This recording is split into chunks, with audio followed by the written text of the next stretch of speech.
너희 이름을 악하다여 버릴 때에는 너희에게 복이 있도다.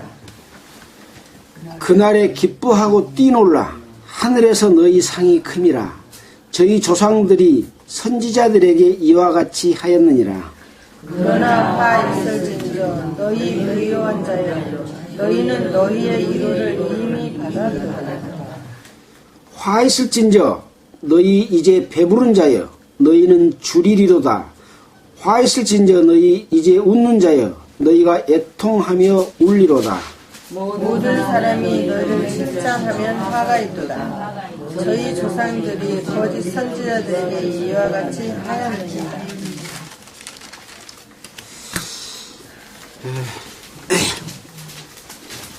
오늘은 누가복음 6장 1절로부터 26절까지를 읽었습니다.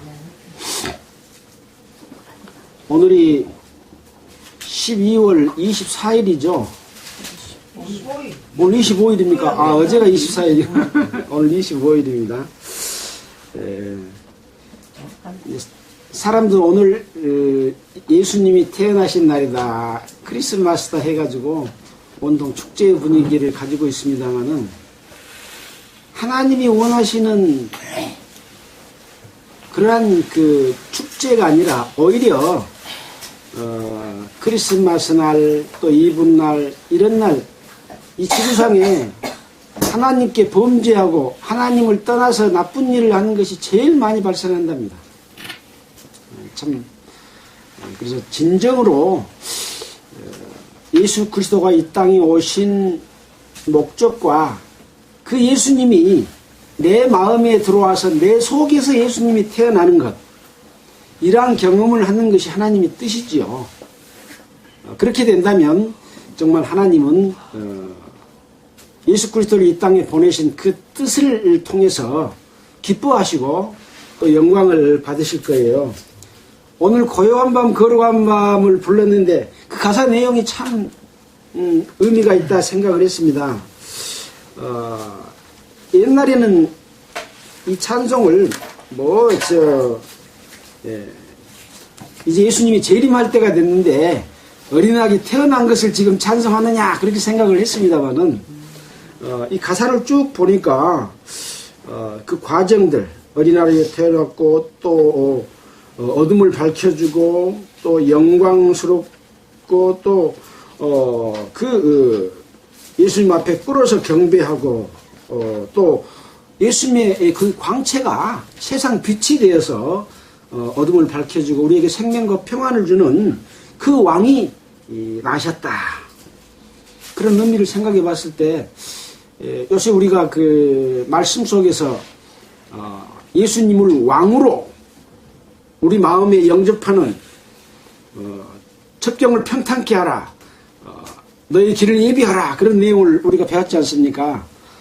오늘 찬송 시작하는 찬송 속에서 예수님이 태어난 것을 노래하는 그런 과정 가운데서도 우리에게 시기적절하게 생각해 볼 수 있는 그런 의미가 있다 생각이 들었습니다. 자, 오늘 읽은 이 말씀을 보기 전에 예수님께서 그 전에 하셨던 일들 우리는 쭉 반복해서 복습을 했습니다. 그래서 지난주에 이어서 본다면 예수님께서 이 땅에 오셔서 행하실 때 항상 하나님의 뜻을 거역하는 세력이 있다고 그랬죠. 마귀죠. 그래서 우리는 하나님이 사람을 창조했을 때는 하나님과의 관계 속에서 사랑하고 교제하고 인간을 행복스럽게 또는 영광스럽게 파트너로 이렇게 만드셨지만 마귀가 그것을 침투해서 시기하고 질투함으로 방해하고 하나님의 뜻을 무너뜨리려고 하는 그런 일들이 계속 진행이 됐습니다. 그래서 우리가 읽었던 내용 누가복음 속에서도 마귀가 나타났죠. 실제로 나타나는 그런 모습이 있는가 하면 또 사람 속에서 귀신의 형태로 나타나서 귀신이 사람 속에 들려가지고 사람을 끌고 다니면서 어떤 이 사회를 혼란스럽게 만들고 죄를 지키게 만들고 막 그렇게 한다고 그랬죠. 그 다음에 또 사람 속에서 역사해서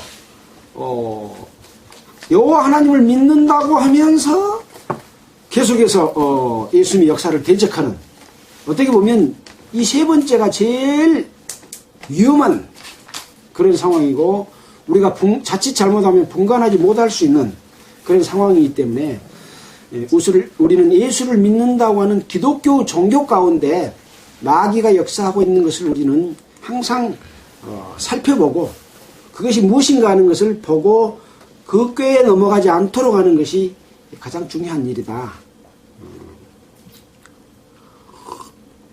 자, 그래서 이 마귀는 예수님을 시험을 했잖아요. 그러나 예수님께서는 하나님의 말씀을 통해서 마귀를 물리치신 이후에 이제 이 땅에서 오신 목적을 비로소 실천을 했습니다. 그때가 나이가 30세쯤 되었더라 그렇게 말씀했잖아요. 그래서 이제 갈릴리 가버나움 회당에서 더러운 귀신을 쫓아냈고, 또 이제 4장 41절에 보면 여러 사람에게서 귀신을 쫓아내는 그런 광경이 또 나오지 않습니까? 그래서 그들은 나가면서, 사람 속에 있다가 쫓겨나가면서 말할 때 뭐라고 그랬습니까? 나는 당신이 누군지 압니다. 당신은 하나님의 거룩한 자입니다. 당신은 누군지 압니다. 당신은 하나님의 아들입니다. 이 귀신들은 마귀를 그렇게 알아봤습니다. 귀신들은 예수님을 알아봤습니다. 그러나 정작 예수님이 이 땅에 오신 목적인 사람들에게 자기 자신을 알리고자 했는데, 사람들은 그런 많은 기사와 능력을 보고도 안 믿는 거예요. 그들이 대표적으로 누굽니까? 바로 여호와 하나님을 가장 잘 믿는다고 하는 유대 종교 지도자들이었습니다. 그래서 그것은 바로 사람들 속에서 활동하는 마귀의 역할 때문에 그렇죠. 그럼 사람은 왜 거기에 넘어갑니까? 자기의 욕심을 따라서 마귀를 따라가는 그런 삶을 살기 때문에 그렇습니다. 그래서 우리가 예수를 믿는 것도 자기 욕심을 가지고 예수를 믿으려고 하면 예수님은 우리 마음속에 들어오지 않죠. 나의 욕심을 버리면 예수님은 우리 마음속에 들어옵니다. 그래서 높은 산도 깎아내리고 낮은 산은 더욱 낮고 평탄케 하고 굽은 길을 곧게 하고 이렇게 해서 첩경, 빠른 지름길을 만들어줬을 때 예수님이 우리 마음속에 탁 오셔서 우리의 주인이 되신다라고 하는 것들을 배웠지 않습니까? 그래서 이 마귀는 그것을 자꾸 방해하고 있는 것이죠. 그래서 보면은 나사렛 사람들 속에서 역사해서 육신적인 그렇게 능력을 행하니까 저건 나사렛 땅의 요셉의 아들 아니냐? 하고 자꾸 폄하하면서 어떤 사람이 할 수 없는 하나님의 능력, 신만이 할 수 있는 능력이 나타나면 저분이 오시기로 한 메시아 아닌가? 우리 구원자 아닌가? 이렇게 생각해야 맞는데 요셉의 아들인데 저런 일을 행하네? 그러고 오히려 이렇게 비판하고 육신적인 모습으로만 바라보려고 했다는 것이죠. 무엇을 보고도, 예수님이 행하신 권능과 능력을 보고도, 귀신을 쫓아낸 것을 보고도, 또 물로 포도주를 만든 것을 보고도, 또 안진병이를 일으키신 것을 보고도, 그런 능력을 보고도 믿지 않는 것, 이것이 바로 우리 마음속에 하나님을 향한 순전한 마음을 갖지 못하고 자기의 생각과 욕심을 따라서 예수님을 본다는 거죠. 하나님을 섬긴다고 하는 것이죠. 그래서 저 말이 나에게 유익이 된가, 나에게 해가 된가를 봐서 해가 될 것 같으면 계속해서 믿지 않고 공격하는 쪽으로 마귀는 나타나게 되는 겁니다. 또 갈릴리 각 촌과 유대와 예루살렘에서 나온 바리새인과 교법사들 속에서 또 예수님을 계속 도전하게 만들고 시험하게 만들고 올무에 빠뜨리게 만들려고 하는 그런 일들을 계속했습니다. 이제 바리새인들이 의논해서 예수님이 그 중풍병자를 고쳐줄 때에 일어나 걸어가라 하지 않고 네 죄사함을 받았느니라 그렇게 말을 하니까 참남하다. 어떻게 사람이 죄를 사할 수가 있느냐. 오직 죄를 사할 수 있는 분은 하나님밖에 없다 라고 하면서 이 예수가 참남하다라고 하는 말은 무엇이냐면 하나님을 모독한다 그런 뜻입니다. 신을 모독한다 그럴 때 참남하다 그렇게 말하는 것이죠. 그래서 예수가 신을 모독한다 라고 이렇게 말을 했고 또 제자들이 어찌하여 세리와 죄인과 함께 먹느냐. 마태를 부르면서 마태의 집에서 마태가 큰 잔치를 베풀며 많은 사람들이 모였을 때 서기관과 바리새인들은 죄인들과 함께 먹고 마시지 않아야 되는데 왜 당신의 제자들은 먹고 죄인들과 함께 먹느냐 하고 이렇게 시비를 걸었습니다. 바로 이런 것은 무엇이냐. 사람 속에서 마귀가 들어가서 역사해서 예수를 믿지 못하고 자꾸 다른 방향으로 가게 만드는 거죠. 그래서 우리는 이런 그 성경의 내용들을 보면서 나 자신은 왜 하나님을 믿지 못하는가, 예수님을 믿지 못하는가, 예수님께서 우리에게 이루어 주신 그 은혜 안에 내가 함께하지 못하고 그냥 하나의 이야기로 들리는가 하는 것들을 우리는 생각해 봐야 될 겁니다.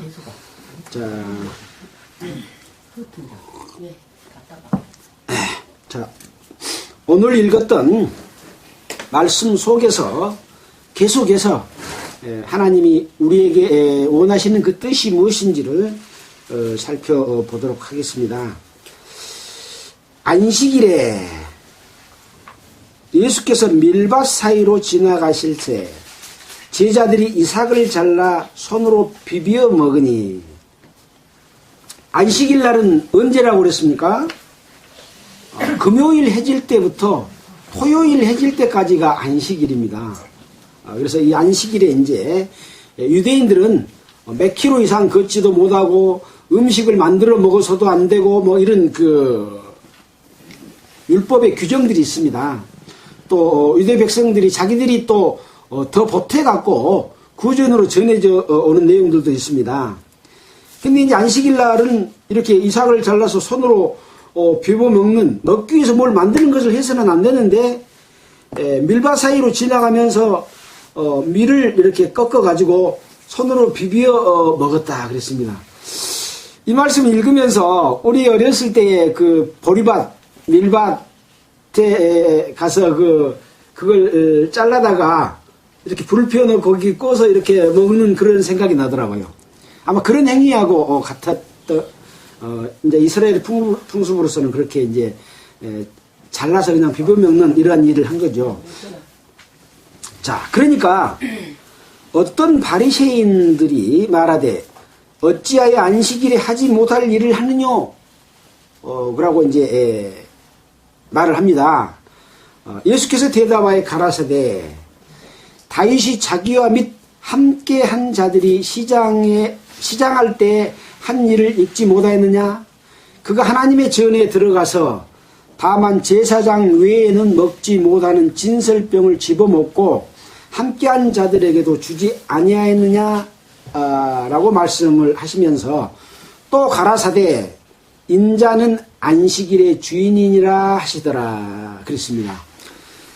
지난주에 우리가 배웠던 말씀 가운데 예수님 자기 자신을 의원이라고 말을 했고, 또 자기 자신을 신랑이라고 말을 했고, 또 새 옷을 입어야 된다 라고 말을 했고, 또 새 포도주, 이런 비유의 말씀을 하셨습니다. 그러면서 신랑이 함께 있을 때에 이제 여기서도 이제 그 안식일 날에 관한 어떤 그 문제를 제기했을 때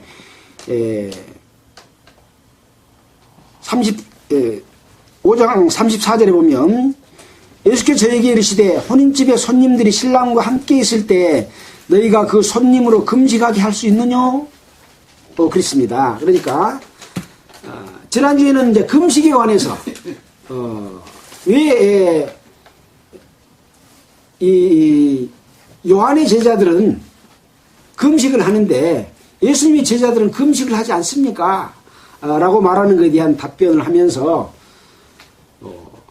혼인집 손님들이 신랑과 함께 있을 때에 금식할 수 있느냐? 혼인집에 손님을 초대했는데 오늘은 금식합시다 그러면 안 되잖아요.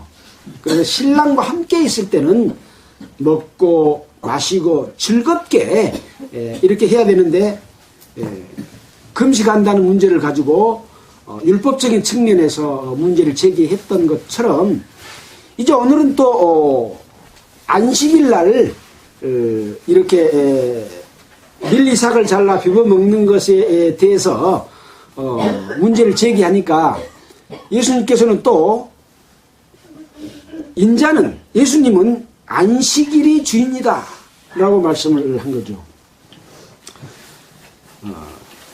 주인이 있으면 그 주인이 함께 있을 때는 율법에 관한 안식일을 지키는 부분에 대해서도 이제 안식 속에 있기 때문에 안식일을 지킬 필요가 없다는 것이죠. 자, 그래서 한 가지 예를 들어서 말씀을 했습니다. 구약 성경에 나와 있는 다윗이 자기와 및 함께한 자들에게 시장할 때 한 일을 읽지 못하였느냐라고 말을 했습니다. 그 구약에 있는 내용은 사무엘상 21장 1절로 6절입니다. 사무엘상 내용을 잠깐 볼까요? 사무엘상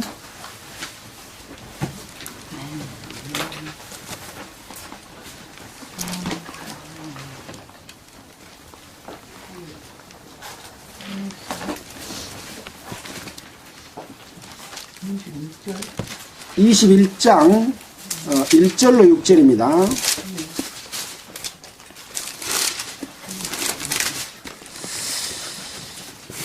여기 있는 내용은 다윗이 사울을 피하여 도망다니는 과정 가운데서 있었던 내용입니다.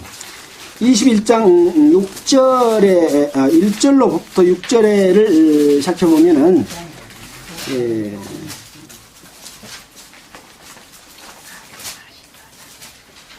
3절에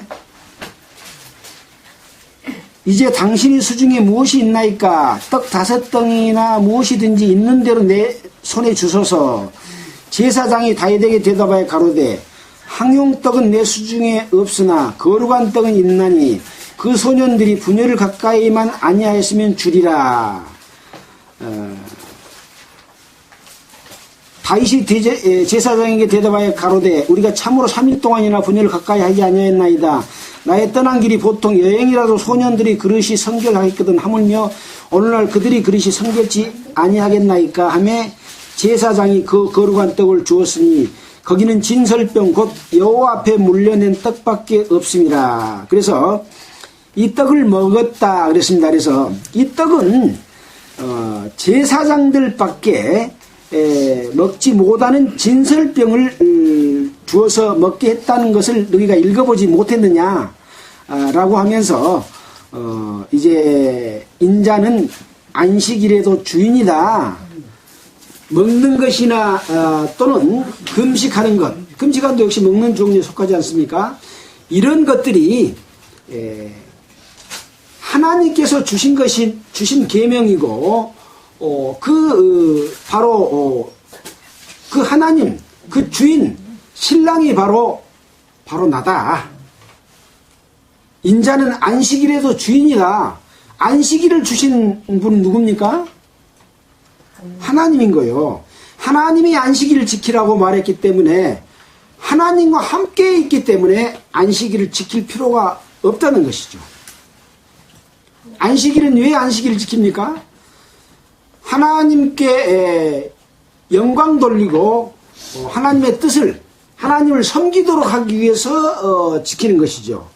그래서 금식하는 것도 마찬가지로 자기 욕심대로 살지 않고 주님이 내 안에서 나의 뜻을 이루고 살게 하기 위해서 금식하고 기도하는 것과 똑같은 이치입니다. 그래서 계속해서 어떠한 마음가짐의 상태를 가졌을 때 이 하나님의 은혜를 입을 수가 있는가 하는 것이죠. 그러나 유대인들은 계속해서 율법을 가지고 지금 예수님을 공경에 빠뜨리려고 이제 하고 있는 그런 광경들입니다. 자, 또 마가복음 2장 25절에는 이 시장할 때라는 말을 핍절할 때라고 하는 말로 표현해서 아주 배가 많이 고팠던 그런 상황 가운데서 일어났던 일에 대해서 이렇게 이 제사장들밖에 먹지 못하는 진설병을 다윗과 및 함께한 자들이 소년들이 먹었다 하는 내용에 관한 기록을 애로 들면서 안식일에도 주인이다라고 말씀을 했습니다. 자, 이제 또 장면이 바꿔집니다. 6절입니다. 또 다른 안식일에 일주일이 지났는지 2주일이 지났는지 모르겠습니다. 6장 1절에도 안식일에 밀밭 사이로 지나갈 때 그랬고, 또 다른 안식일에 여기서는 예수께서 회당에 들어가서 가르치실 때 거기 오른손 마른 사람이 있는지라. 이제 안식일 날 회당에서 예수님이 들어가서 말씀을 가르칩니다. 이 말씀을 가르치는 것은 무엇을 가르친다 그랬습니까? 천국 복음을 가르치는 것이죠. 또 그 말씀이 보통 사람들이 하는 그러한 유대 종교 지도자들이 설교하는 것과 같지 아니하고 그 말씀 속에 권능과 능력이 있고 기이할 만큼 말씀을 하나님의 역사로서 하는 그런 상황 가운데 있는 것이죠. 그냥 가르치실세 그런 정도가 아닙니다. 거기 오른손 마른 사람이 있는지라. 자, 오늘은 예수님이 안식일 날 또 안식일을 범하고 병든 사람을 고친가 안 고친가 보자. 또 안식일을 범하면 또 올무로 잡아서 또 처벌을 해야지 그런 생각을 갖는 거죠. 지난번에는 어땠습니까? 서기관과 바리새인들이 의논하여 가로되 이 참담한 말을 하는 자가 누구뇨? 그 이전이죠. 그 이전에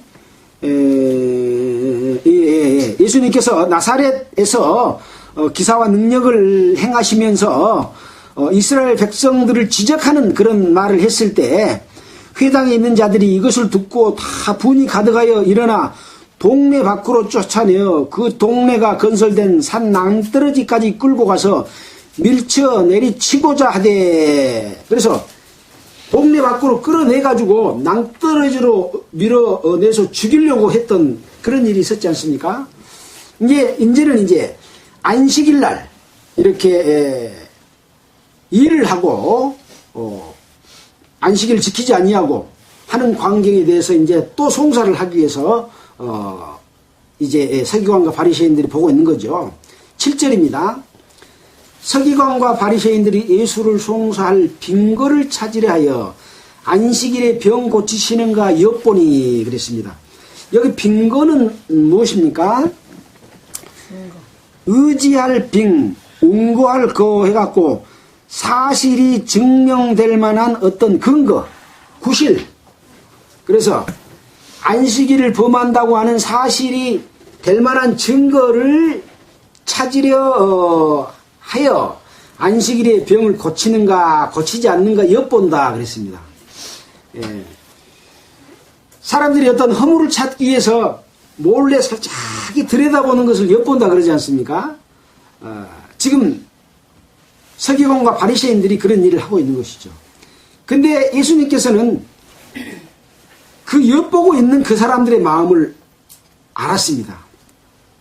예수께서 저희 생각을 아시고 손 마른 사람에게 이르시되, 엿본 줄 알면 보통 일을 하다가 중단을 합니까? 계속합니까? 네.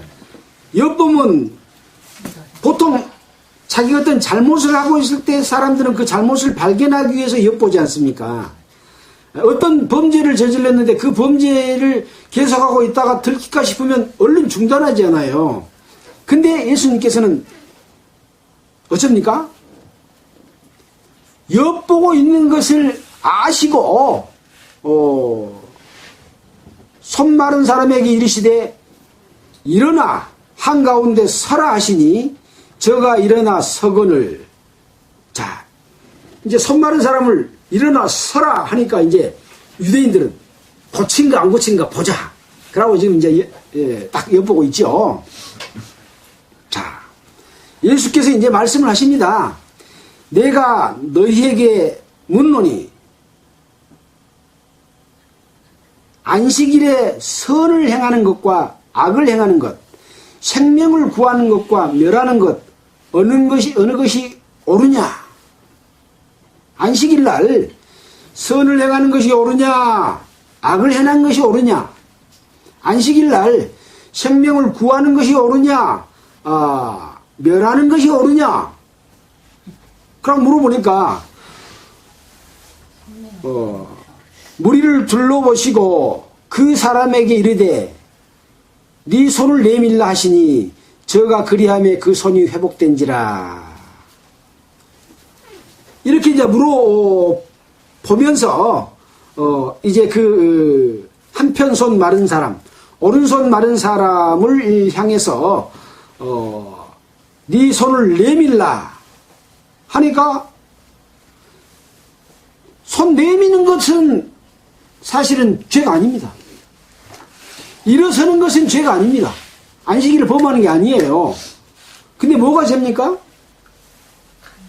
그 병을 고치면 죄예요. 그 병을 고치면 죄라고 생각하는 거예요. 안식일 날 많은 기사와 이적을 통해서 병을 고쳤잖아요. 회당에서 또. 근데 보니까 그 손이 회복된지라. 엿보고 있는데 그 손이 회복된 거예요. 그러니까 분기가 가득하여, 아니 한편 손 말아서 오른편을 지금 못 쓰는 사람의 손이 나오면 분기가 가득해야 될 일입니까? 잘했다 그래야 됩니까? 잘했다. 정말 예수님은 사람으로서 할 수 없는 하나님의 능력을 행하시는구나. 죄인은 저런 기적을 행할 수 없어. 유대인들은 기적을 행하면 선지자로 생각했거든요. 하나님의 선지자는 능력을 통해서 하나님의 나타나심을 보여주면서 이스라엘 백성들을 쭉 이끌어간 것을 구약의 역사 속에서 이루어 주셨기 때문에 이제 예수님이 그런 일을 행하시면 저분은 우리를 구원하기 위해서 오신 메시아구나 이렇게 생각해야 되는데 그 병 고치는 것을 보고 분기가 가득하여 예수를 어떻게 처치할 것을 서로 의논하니라. 여기 처치는 무슨 처치겠습니까? 죽인다 그 말이에요. 여기서 처치한다는 말은 어떻게 죽일 것을 서로 의논하니라 그 말입니다.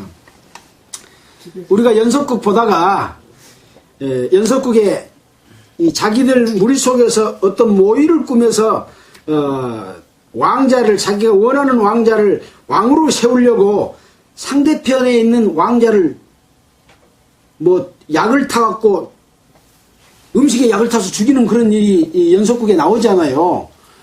근데 그것을 약을 탄 걸 봐버렸어. 거기 음식 만드는 자들이 봤어.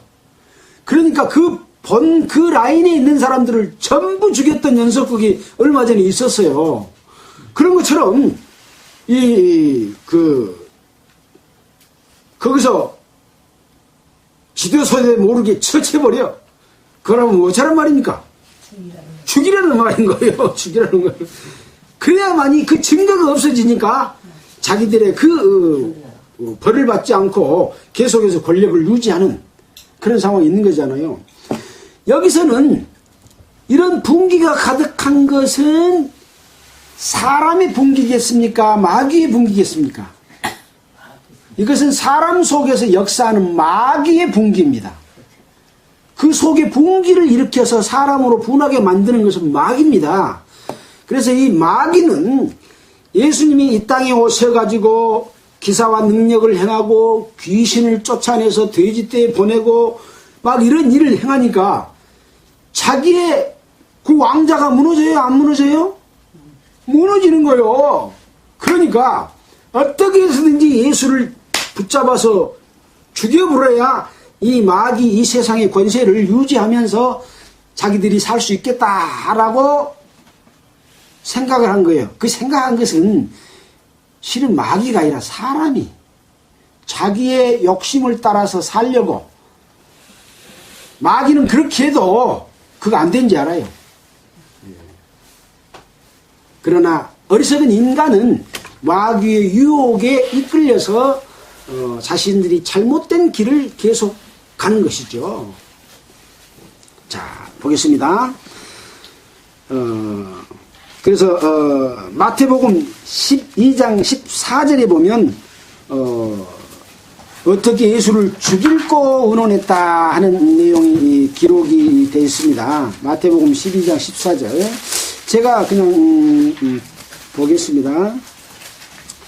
마태복음 12장 14절에 보면 여기도 역시 안식일에 손 마른 사람을 고치는 동일한 사건에 관한 내용입니다. 14절에 보면 바리새인들이 나가서 어떻게 하여 예수를 죽일고 의논하거늘 그랬습니다. 그 앞에 보면 안식일에 선을 행하는 것이 옳으니라 하시고 이에 그 사람에게 이르시되 손을 내밀라 하시니 저가 내밀매 다른 손과 같이 회복되어 성하더라. 여기 방금 처치한다는 말을 여기서는 뭐라고 그랬어요? 예수를 죽일고 의논했다 그러고 마태는 그렇게 기록을 했고 누가는 어떻게 처치할 것을 서로 의논했다 이렇게 기록을 했습니다. 이것은 똑같은 사건을 보고 기록하는 사람의 표현만 각기 다른 거죠. 우리는 그 처치가 예수님을 죽이려고 의논한다는 것을 우리는 알 수가 있는 것이죠. 자, 이러한 일들은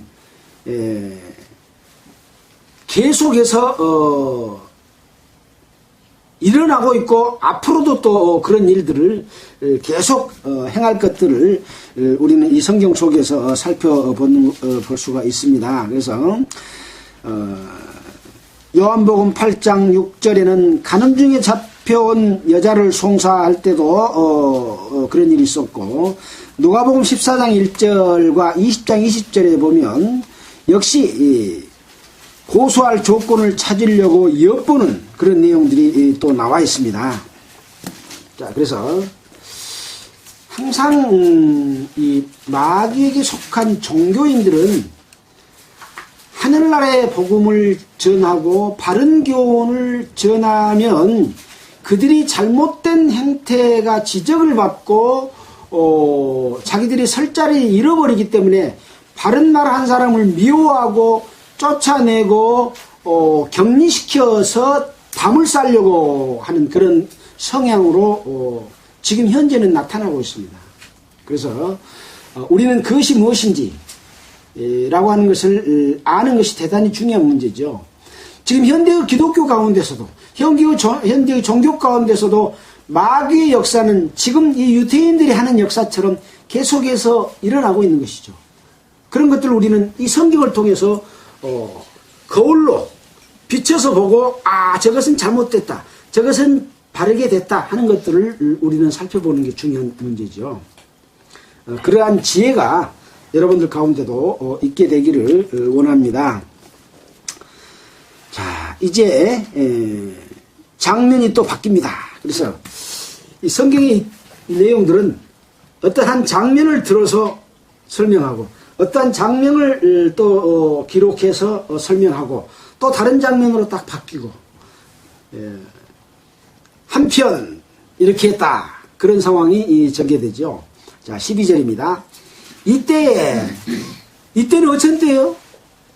아까 그런 일들이 있었던 때에 예수께서 기도하시러 산으로 가사 밤이 맞도록 하나님께 기도하시고, 그러니까 이스라엘의 그 종교 지도자들이, 서기관과 바리새인들이 분기가 가득하여 예수를 어떻게 죽일고 의논할 때에 예수께서 기도하시러 산으로 가사 밤이 맞도록 하나님께 기도했다. 그래서 예수님은 그들을 위해서도 기도했을 것이고, 또한 자기 자신이 앞으로 어떻게 해서 십자가에 못 박혀 돌아가시고 이런 일 이루실 건가, 그 마귀의 계계에 관한 그러한 부분에 있어서도 자기가 이 땅에 오신 그 목적과 뜻을 충분히 이루시기 위한 그런 간절한 기도를 계속해서 하나님과 교통하면서 그런 일을 하시기 위해서 기도하신,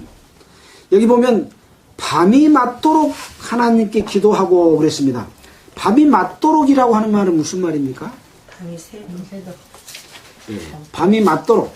근데 그 맞자 밑에가 받침이 지읒자인가 치읒자인가 한번 보십시오. 치읒자죠. 밤이 맞히도록.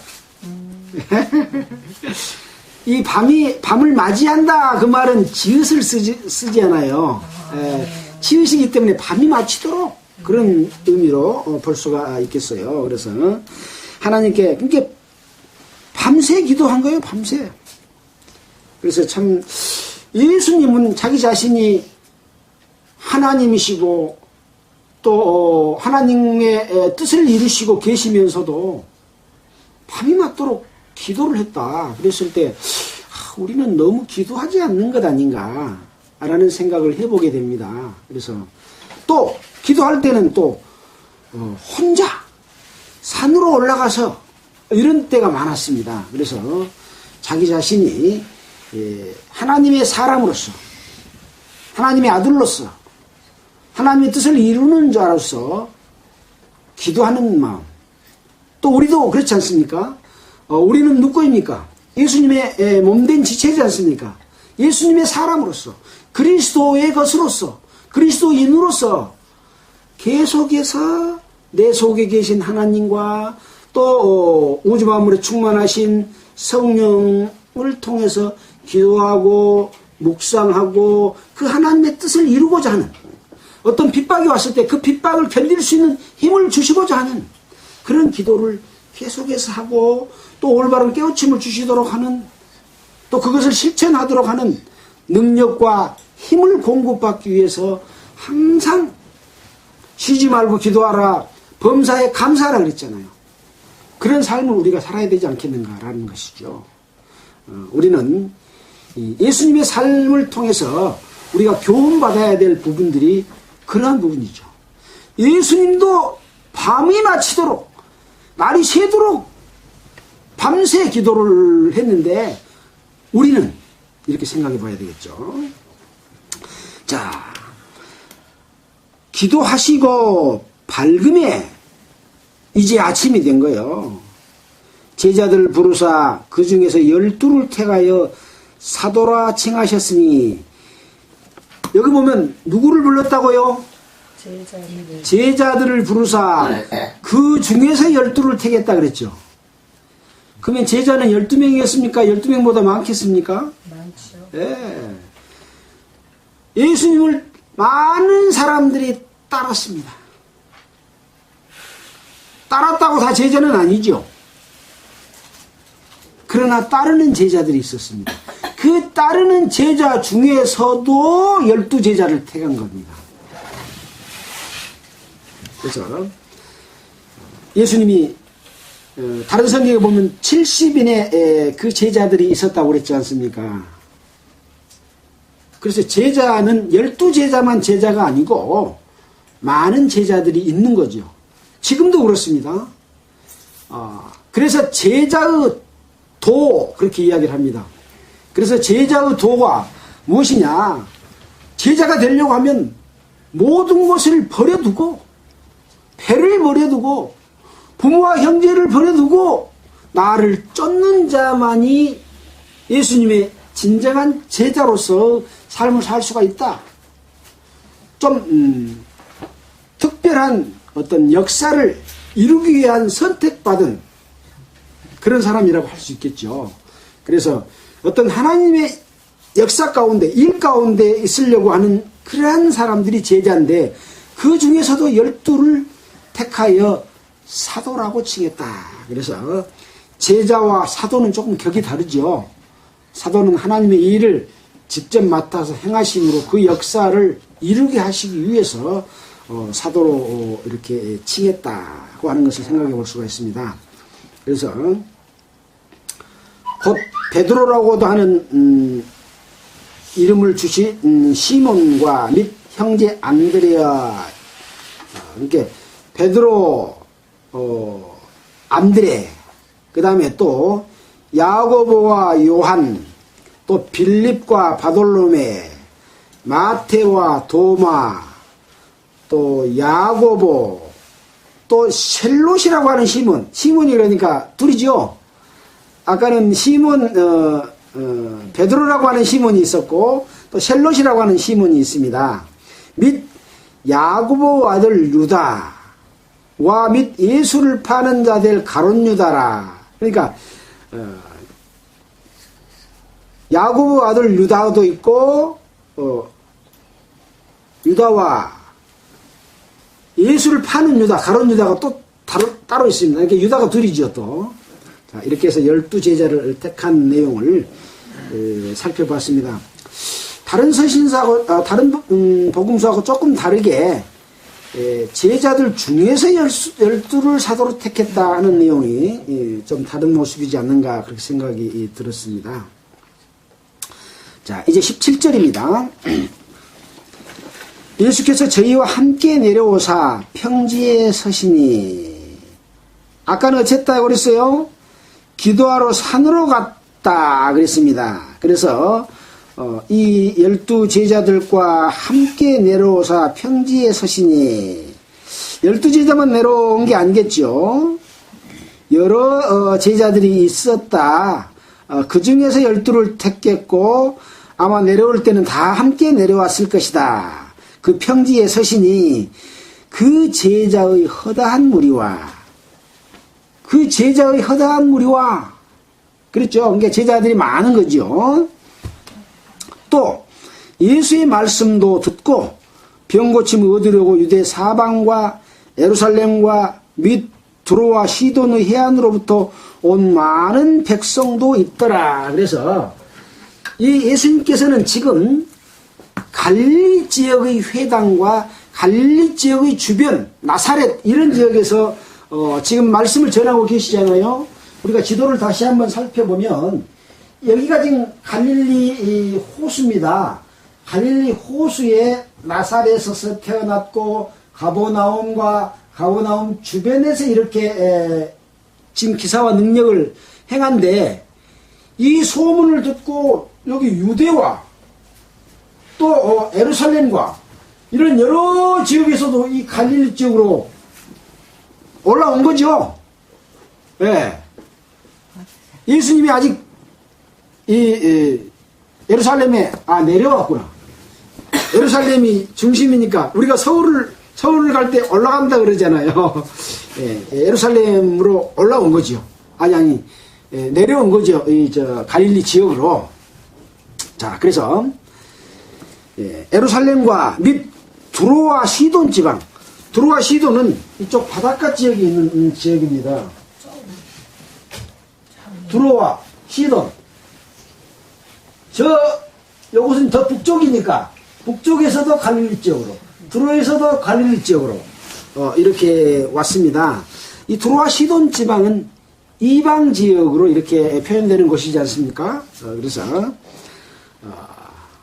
이 갈릴리 지역으로 이스라엘 곳곳에서 예수님의 행하신 기사와 능력과 천국 복음을 들으러 몰려온 거죠. 많은 백성도 있더라. 18절입니다. 더러운 귀신에게 고난받는 자들도 고침을 얻은지라. 온 무리가 예수를 만지려고 힘쓰니 이는 능력이 예수께로 나서 모든 사람을 낫게 함이로라. 그래서 예수님께서는 갈릴리 여러 지역에서 이렇게 많은 기사와 능력을 행하시기 때문에 전 지역에서 이렇게 병고침을 받으러 왔습니다. 병고침만 받으러 왔습니까? 말씀도 듣고 병고침도 받고 이렇게 하기 위해서 왔지요. 그래서 말씀도 병고침도 얻고 또 하나님의 그 능력의 말씀을 깨닫고 예수님의 제자가 된 사람들도 있었죠. 반면에 어떤 사람들은 하나님의 능력이 나타나도 저것은 하나님의 능력이 아니야. 의도적으로 부인하는 거죠.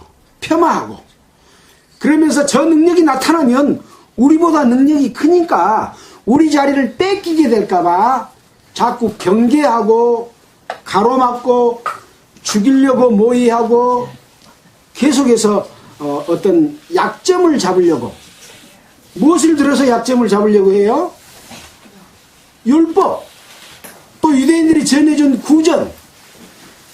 자기들은 의롭게 살지 못하면서 의롭게 사는 것처럼 가식과 예형과 형식을 취하면서 그것을 멋지게 포장하고 있는 가짜 옷을 입고 있으면서 진짜 옷인 새 옷, 또 새 포도주이신 예수님, 또 신랑이신 예수님, 또 병든 자를 고쳐주신 예수님이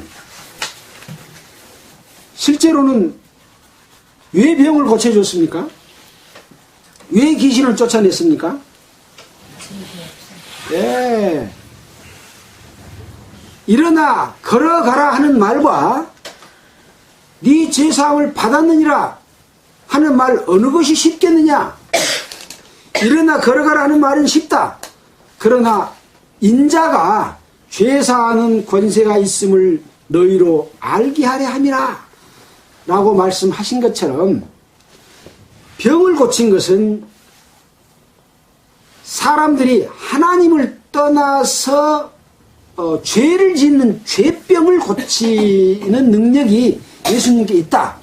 또 여러분의 그 죄병을 고치러 왔다 하는 것을 죄사하는 권세가 있음을 너희로 알게 하려 합니다. 그 권세는 뭘로 나타났습니까? 보이는 걸로써 귀신이 당하고 또 오른손 한편손 마른 사람의 손이 나아지고 또 물로 포도주가 되고 이런 능력으로 나타났잖아요. 근데 제가 사해진 건 보여요, 안 보여요? 안 보여. 마음속에서 이루어지기 때문에 안 보여. 그러나 예수님은 그런 능력을 보여주면서 죄가 사해진 것을 함께 드러내준 거죠. 어떤 사람이 죄사함을 받아요? 그 가르치심 속에서 다 듣고 있을 때, 그걸 올바로 내 마음을 가졌을 때, 세례 요한의 세례를 받았을 때, 회개의 세례. 그래서 많은 사람들은 예수께로 나아올 때 여러 종류의 사람이 있었습니다. 어떤 사람은 예수님이 바닷가에서 오병이어 5개의 떡덩어리와 2마리의 물고기로 5,000명을 먹이니까 먹고 배부른 까닭에 나를 따른다. 그런 사람도 있었습니다. 어떤 사람은 하나님을 믿으려고 한 것이 아니라 병고침만 받으려고 온 사람도 있었겠죠. 예. 요새 교회당에 병낫으로 간 사람이 많이 있어요. 또 어떤 사람들은 예배당에 숫자가 많으니까 내 장사하는데 보탬이 되기 위해서 나간 사람도 있어요. 또 예배당에 가면 권력이 높은 사람이 있어. 조합장도 있고 면장도 있고 군의원도 있고 거기 가면 내가 도움을 이룰 수가 있어. 각각 예배당에 가는 목적이 달라요. 뭐하러 가야 됩니까? 예배당에 죄사함을 받으러 가야 되는 거예요. 하나님 앞에 죄사함을 받으러 가는 거예요. 예배당에 가는 목적은 죄사함을 받고 하나님의 자녀가 돼서 이 땅에서 어떤 부귀 영화나 세상적인 삶이나 육신의 요구가 아니라 이 땅에서는 고난과 핍박과 헐벗음과 굶주림을 받고 살지라도 영원한 하늘나라의 소망을 갖기 위해서 가는 것이죠. 그래서 이제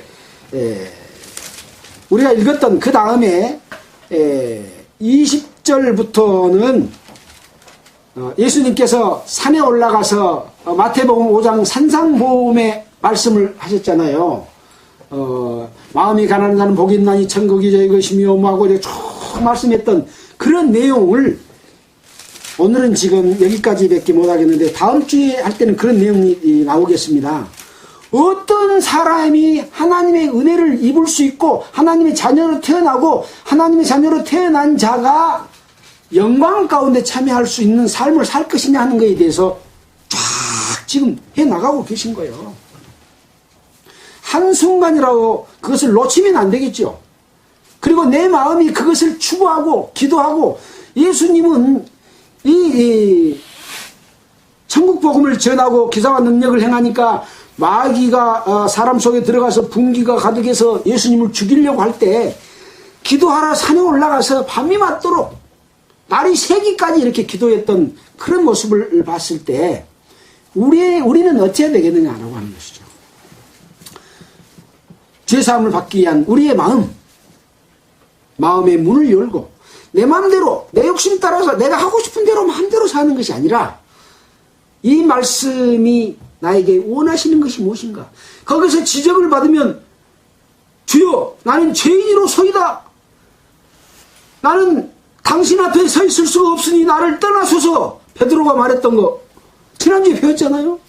무릎을 꿇고 예수님 앞에 주여 나를 구원해 주시옵소서 라는 그런 마음의 자세가 됐을 때 하나님의 은혜를 입을 수가 있다라고 하는 것이죠.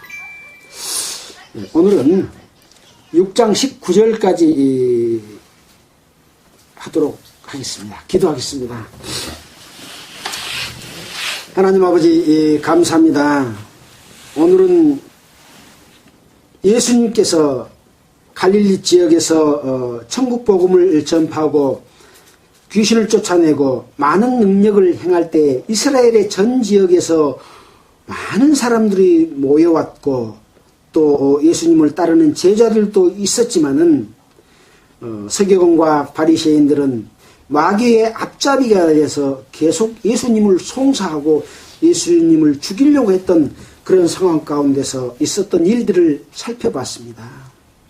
이것은 하나의 이야기가 아니고 역사적 사실이고 하나님께서 지금 우리에게 말씀해 주시는 말씀이라고 하는 것을 우리는 압니다. 내가 지금 하나님 앞에 서 있다고 생각하는 마음을 갖고 이 말씀을 대하고 하나님 앞에 무릎을 꿇고 주님의 긍휼을 바라는 모든 사람이 되도록 우리의 마음과 생각을 일깨워 주시기를 간절히 바라고 원합니다. 이 시간 방송을 듣는 모든 분들에게도 주님께서 동일한 은혜로 역사해 주시옵소서. 우리를 구원해 주신 예수 그리스도의 이름으로 기도하였습니다. 아멘. 찬송가 한 곡 선곡하십시오.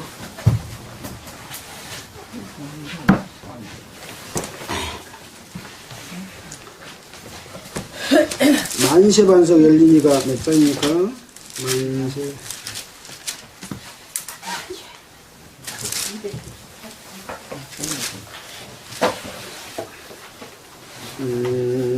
188장 하겠습니다.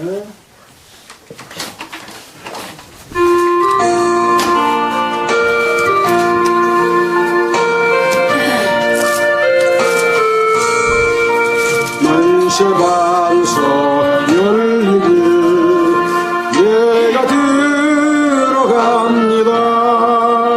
장애 어리상하여 물과 피를 흘린 것 내게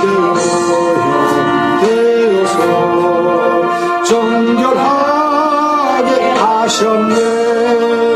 내가 공을 세우나 은혜 갚지 못하네.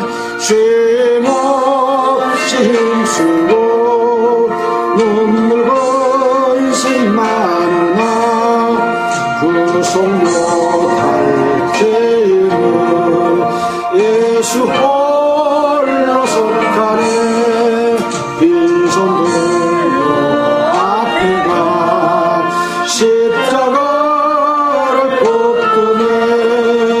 의가 없는 자라도 도와주신 바라고 생명샘에 나가니 마음을 씻어주셨네.